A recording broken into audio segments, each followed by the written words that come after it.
Ako ang naggawa ng EDSI, si Kuya Bal ang gumawa ng Kalingap. So paalam sa akin, paalam kay Kuya Bal. Yan po ay rules. The rules is rules na dapat sundin namin. Kung ayaw sundin, ay di pwede naman pong umalis sa Kalingap. Wala naman pong problema sa amin. Kami po ay hindi nagpupumilit. No? Kung ayaw sumunod, malaya naman pong umalis sa Kalingap.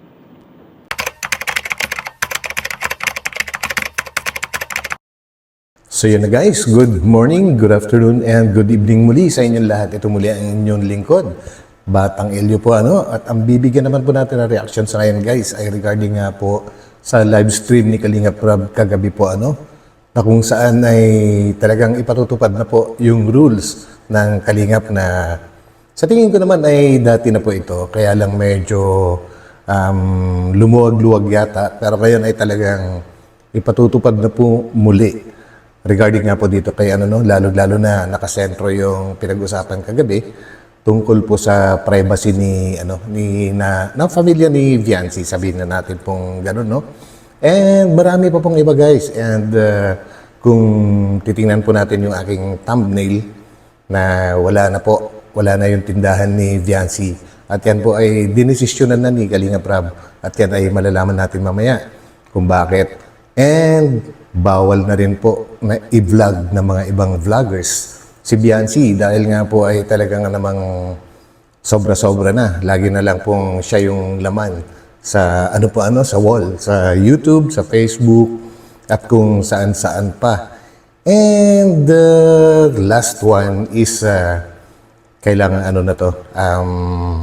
wala nang bypass guys. Kailangan dumaan na lahat kay Kalingap Rab o kay Kuya Val o kaya sa ibang kasamahan niya na kay Boys kapag may plano po kayo na tumulong or kung ano man po ang plano para sa family ni Viancy, kailangan malaman po nila muna kaya wala nang bypass. So yan guys, yan po ang ating magiging topic ngayon and bago tayo tumuloy dun guys ay huwag po natin kakalimutan suportahan ang buong team Kalingap. Yan po ay lagi natin sinasabi and yan po ay sa pangunguna ni Kuya Val Santos Matubang, Ate Edna Vlogs and Kalingap Rab guys. And kung po pwede, wag rin po natin kalimutan magtamsak muna. And sa mga hindi pa nakakapag-subscribe, papindot na rin po yan. So, samahan po ninyo. Let's go! Yes, sir.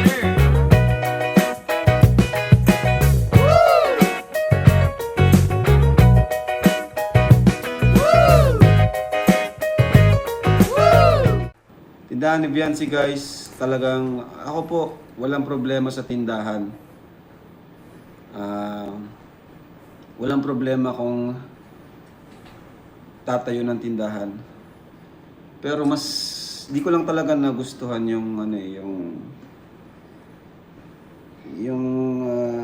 wala akong alam na tinayuan na, no? Wala akong alam na tinayuan na po.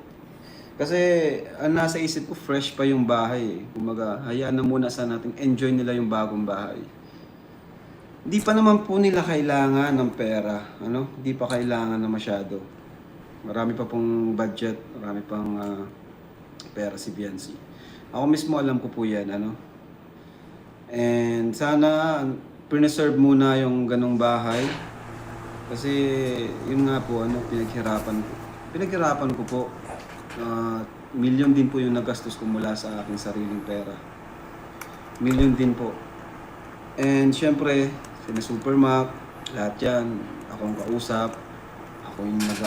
Ako yung nag-absorb ng lahat. Ako yung nag-absorb. Time, pressure, stress, ako po lahat. Kaya siguro naman meron din naman akong kahit pa paano karapatan mag-suggest.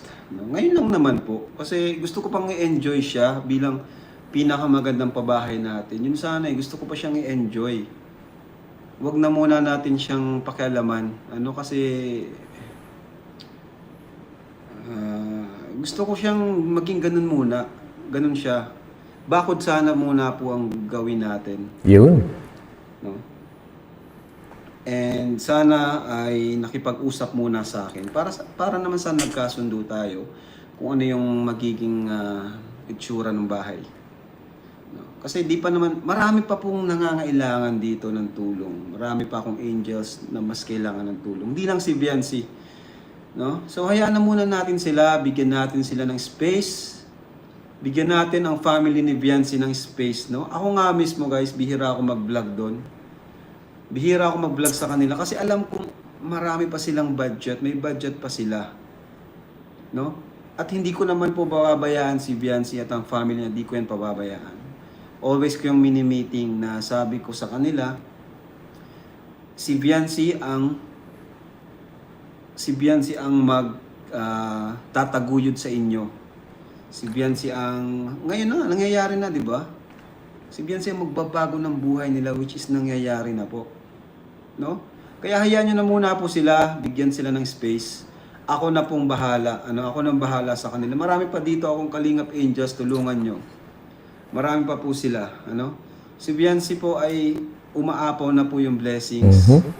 Huwag po natin masyadong i-baby sila, Kasi, ayan, nagkakagulo na nga po. Biglang nagkaroon ng tindahan na di ko alam. Gusto ko sanang ma-preserve yung bahay. Yung napakagandang bahay na pinaghirapan ko po. No? Pero anong nangyari, natakpan po siya. Na magkano lang naman po kinikita sa tindahan. Tanungin niyo po sila Nanay Imelda, ang mama ni Joy. Tingnan niyo po ngayon ang tindahan po nila. Halos palaging wala ng paninda. Kaya yon, napagdesisyonan ko po na wag na muna pong ituloy ang tindahan. Sinabi ko rin po yan kay Dr. Love kanina na ihinto muna, bakod muna ang unahin natin. Kung gusto niyo pong tulungan si Viancy, sa bakod na lang po kayo magtulong. Di ba? Huwag na muna po yung tindahan na yan. No? Unang-una, sino magbabantay? Si Viancy po, di ba? Or si mama niya. Minsan napunta sila sa baboy. Si mama po ni Viancy ay may mga alagang baby. So, another na naman po siya. Magkano lang po yung kita kada bili, piso. Papiso-piso. Guys, may balita po ako sa inyo. Kinita po ni Viancy sa live selling po sa Velvet Box. Sigurado malulula po kayo sa kinita niya lang po sa Velvet Box. No? Kaya, mga Kalingap, kung may gusto po kayong gawin sa mga Kalingap Angels natin, ako muna po ang inyong kausapin. Kasi ako po yung mas nakakaalam kung anong kailangan nila. Diba? Bakit So yun guys, regarding po sa kung napakinggan po ninyo yung sinabi ni Kalingap Rab na bigla na lang nagkaroon ng tindahan na hindi niya alam. Well, sasabihin po niyo siguro, nakita naman po niya nung naghukay ng butas at may materialis po Ang impression ko po dito or ang aking sariling interpretasyon ay parang hindi niya alam. Dahil wala siyang alam. Wala siyang alam actually sa plano kung kailan gagawin ito, kung ano yung design kasi nga po alam naman po natin na hindi sila nakipag-coordinate sa kanya. Kumbaga yun na nga po. Kumbaga na-bypass. So syempre magtatampo din yan or magdadamdam kasi nga naman po siya ang gumawa ng EDC, di ba? Kumbaga siya yung pinaka-manager ni Viancy and siya nagpa-umpisa niyan. So syempre, parang hindi naman po siguro maganda sa pakiramdam niya na hindi man lang siya isinali sa pinag-uusapan na plano para kay Viancy po, And one more thing, yun na nga, nasabi din niya na gusto muna niyang i-enjoy yung ganong itsura ng bahay. Well, napakaganda po kasi ng bahay, ni Viancy at talagang hindi lang si Kalingap Rab ang nagmamalaki dyan. Halos lahat, pati rin po tayo, pinagmamalaki natin yan. Kahit mga viewers lang po tayo, reactor, pinagmamalaki natin yan na talagang ang ganda po na pagkakayari, malaki. So, yun po yung gusto niyang i-preserve muna sana na pagdadaanan ng mga tao, nakikita, oh wow, yung mga ganung bagay po ano. Dahil nga po yung tindahan ay makakatakip daw po sa view. Yan po yung ano, yun po yung ating sariling interpretasyon diyan, no?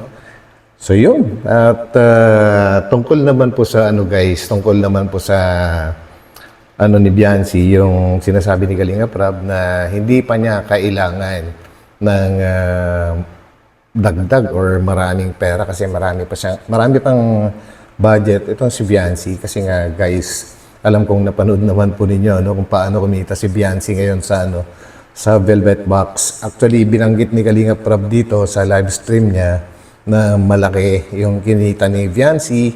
Kanya nga lang hindi niya sinabi kung magkano.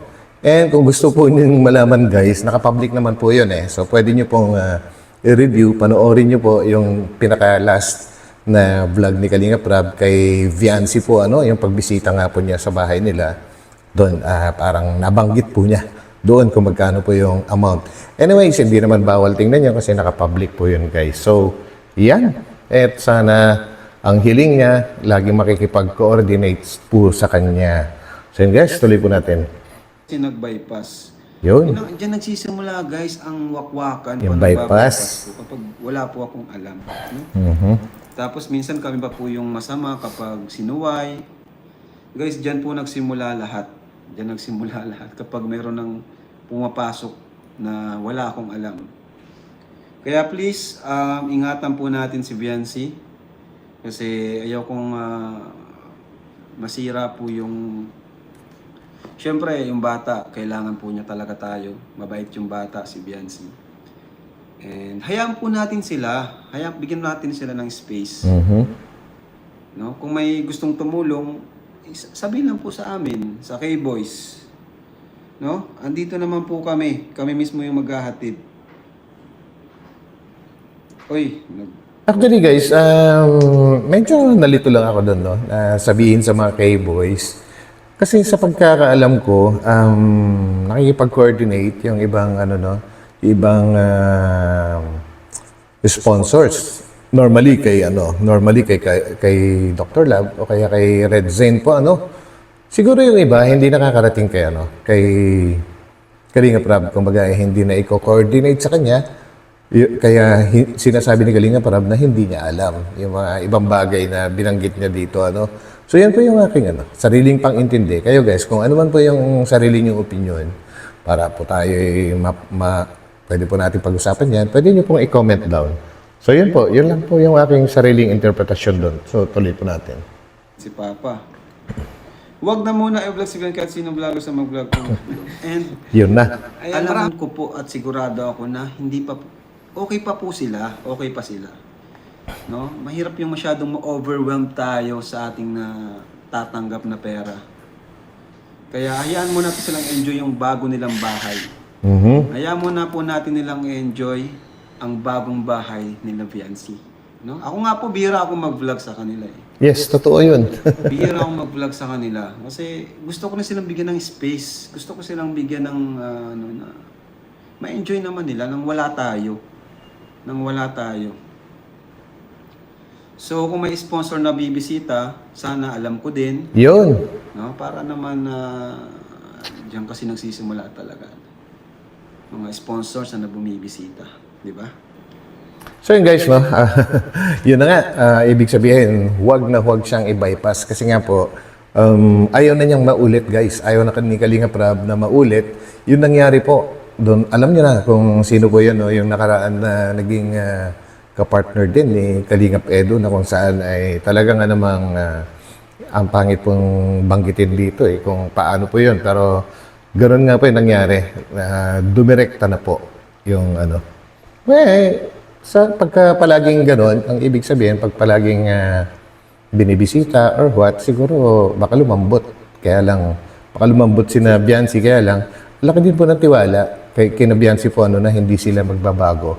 Pero siyempre, nag-iingat pa rin ang Kalingap para hindi na sana maulit yung mga nakaraang nangyari. Yun lang po guys. Kaya huwag po sana na ma-bypass ang ang manager ni Biancy na walang iba kundi si Kalingap Prab. Yun, tuloy. Guys, ang kinita po ni Viancy, no? Pero di ko na muna sasabihin dito. So yun guys, no? Medyo nakakabitin yun yung kung magkano yung kinita ni Viancy. Pero kagaya na sabi ko kanina, kung gusto niyo malaman po yan, nakapublic po yun. Doon po sa latest or pinaka-last na previous na vlog kay Viancy. At nabanggit nga po doon kung gaano kalaki. At talagang malaki nga naman yun guys. Kumbaga isang beses lang na nag-live selling.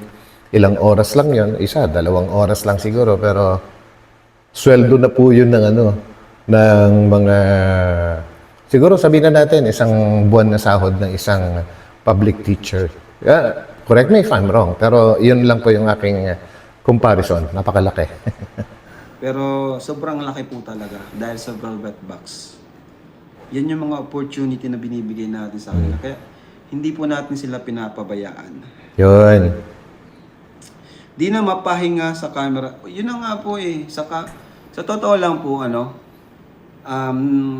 nahihiya na po sila. Palaging, kumbaga, minsan ay wala na talagang privacy. Palaging may nakatuto. Kahit sa Reels po. FB Reels. Na yun nga, minsan daw nahihiya na sila kasi bawat dating may tumututok na camera. Yan po ay sinabi sa akin ni Kapitana Grace. Kasi kay Grace naman sila nag-open. So yun guys, no? Actually, kahit ako, napapanood ko yun na marami po talagang nagbibideo na iba-ibang nagbablog na bumibisita dun sa bahay ni Viancy po, And syempre, ako mismo, hindi ko ginagawa ng reaction yung mga ganong bagay kasi hindi ko rin alam kung pinapayagan talaga ni Kalingap Rab yun or hindi, di ba? And since si Kalingap Rab na po mo yung nagsabi na hindi pwede yung mga ganon, no? Ay, yan. Kaya ito, gumagawa na po ako ng reaction kasi sa totoo lang, ayoko po talaga siyang pangunahan po, important, ang sa akin kasi, ang nare-reactionan ko lang, yung mismong galing po kay Kalingap Rab, kay Kuya Val, yung mga yan, tsaka sa ibang K-boys na talagang mga vlogger. Yan. Need din nila ng privacy. Yes po. Kasi sigurado, naano rin sila, naiilang din sila, di lang sila makapagsabi. Tama. Kasi nga, nahihiya sila. Ayaw nila na magmukha silang masama. Correct. Or magmukha silang kontrabida na porke natulungan na. Which is, wala pa rin naman tayong karapatan. Kahit natulungan na natin sila, hindi natin hawak ang kanilang oras, ang kanilang buhay. Tama. Diba? So, kung may mga bisitang sponsor, wag po kayong pupunta doon. Mag-direct, At iniingatan din po natin yung kanilang privacy. Kasi nangyari na yan dati, alam nyo naman kung saan. Yun. Kung sino. Kung anong grupo yung ganyan, daming bumibisita.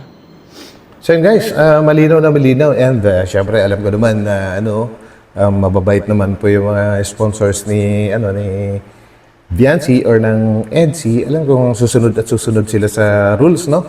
And siguro nga hindi pa nila alam yung ganun na rules before. Kaya siguro nai-ignore nila or talagang naging innocente sila doon sa sa mga ganong rules. And since alam na po nila ngayon, maaring mababago na po. Mababago na yan. I'm sure of that.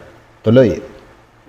Okay, sige po. Sabihin ko po kay Viancy, Huwag daw masyado sa social media, okay? So yun guys, ito kasi maraming sa live stream, maraming nagko-comment. And yun nga, may nag-comment na nagsasuggest na sabihin ni Kalingap Rab kay Viancy na huwag masyado sa social media si Viancy po, Kagaya nga po ng kanyang, actually, marami akong napapanood na kasi nanonood din ako. May TikTok din ako, doon nga din sa wall ko. May mga TikTok siya and then, ang nangyayari kasi guys, ninanakaw po ng iba. Ninanakaw ng iba yung video niya and then ginagamit sa FB Reels. And yun nga, may nabasa akong isang group na malaking group po sa EDSI Global Supporters po na may nag-post doon na sinasaway po nila na sinasaway ng EDSI Global Supporters yung isang nag-post na kinuha yung video ni Biancy and then ginamit niya sa pansarili niya. And then ikinompare pa nga ng EDSI Global Supporters kung ilan lang yung views ni Biancy at lumalabas na mas malaki pa yung yung views nung nagnakaw ng video ni Biancy. So yun po, nasasayang lang po yung mga effort na ginagawa ni Biancy pagka sa nagpo-post siya sa TikTok, no? So yun, I think yun din po yung siguro. Ayaw na mangyari ng ibang sumusuporta kay Biancy or sa EDSI po, guys. So yun, okay yun. Ayan na po, nag-warning na si Kuya Bal, sumunod ng mga Kalinga Vlog. Respect is the key, privacy muna. Yes, bigyan mo natin sila, no? Ayan na muna po natin. Wait nyo na lang po ang update sa vlog ko, sa EDSI. Yun. Wait nyo na lang po. Nasa vlog. So yun guys, talagang nag-warning na si Kuya Bal, no? Regarding sa mga ibang nagbablog ng sobra-sobra na kay Biancy. Wala nang ibang kundi puro Biancy. So yan, tigil na daw po muna yon. At kung gusto natin mapanood ang EDSI, antayin na lang natin na mismo si Kalinga Prab ang magbablog. Dahil sa kanya naman po talaga ang EDSI, di ba guys? So yun, tuloy po natin. Ni Dr. Ab, 4 na aircon. Totoo pala yun talaga. Yan na nga. Dapat kasi talaga guys, magsabi muna kayo sa amin. 4 na aircon. Grabe naman yun guys. Sobra-sobra na po yun. Sobra-sobrang pagmamahal. Sila rin po yung mga problema talaga sa kuryente. Kami po, concerned lang po ako. Bakit naman 4?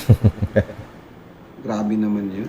So yun guys, regarding naman po sa aircon na yan, na-discuss ko rin po yan sa aking huling reaction video regarding nga po sa EDSI po and mapapanood din po natin doon mismo guys na pati si Biancy ay nagsalita po syempre iniisip na rin niya kung yung mga ibang binabayaran niya na bills kagaya po ng kuryente, mga ganyan. Ngayon kung maraming aircon, syempre iba na yun. Ang sarap nga po na magkaroon ng aircon po, sarap matulog. Talagang mahimbing ang tulog natin. Kaya minsan, pagka nandiyan ng aircon, hindi natin maiwasan na buksan, lalo pagka sa panahon ngayon, napakainit po. Ang suggestion ko naman dyan, guys, is kahit isa lang. Ang suggestion ni Kalinga Prab kasi, doon sa kwarto daw ng parents ni Biancy, kahit isa lang. Ang sa akin naman, guys, ito, suggestion ko lang naman po ito. Sarili kong opinion, no? Dahil bahay naman po ni Biancy yan, ay mas pabor sa akin, kung ako lang masusunod, na dun sa kwarto mismo ni Biancy, ikakabit yung isang aircon po, no? Total, pwede naman pong umakyat dun yung kanyang mga magulang or kanyang mga kapatid. At napakalawak po ng kwarto ni Biancy. Pwede po sa sahig, naka-carpet po yun, guys. And ganoon din naman po yung sitwasyon nila before dun sa kanilang bahay na pinanggalingan po, nasama-sama sila lahat. So, temporarily, kapag mainit ang panahon, pwede sila makitulog kay Biancy. Di po ba, guys? Pa-comment naman po kung may tama ba ako. Malaki na yung tama ako.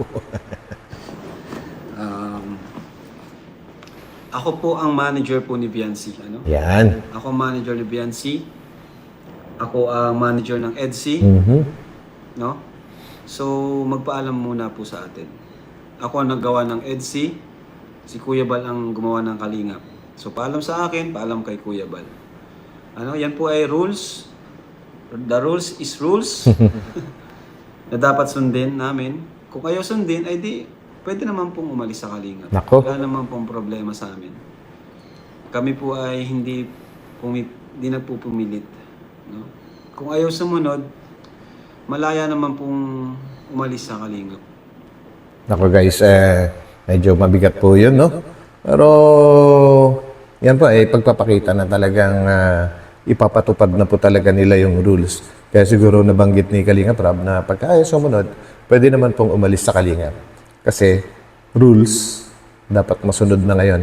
Kung dati siguro, medyo malambot sila sa rules, pero ngayon, sa tingin ko talagang ipatutupad nila kasi medyo, alam nyo na, nabanggit na niya kanina, na ayaw niyang maulit yung nangyari noong nakaraan. So yun po guys. So So, I hope na hindi naman po aabot sa ganun, no? Na may aalis, na sponsors, o kaya yung mga nagmamahal sa EDC.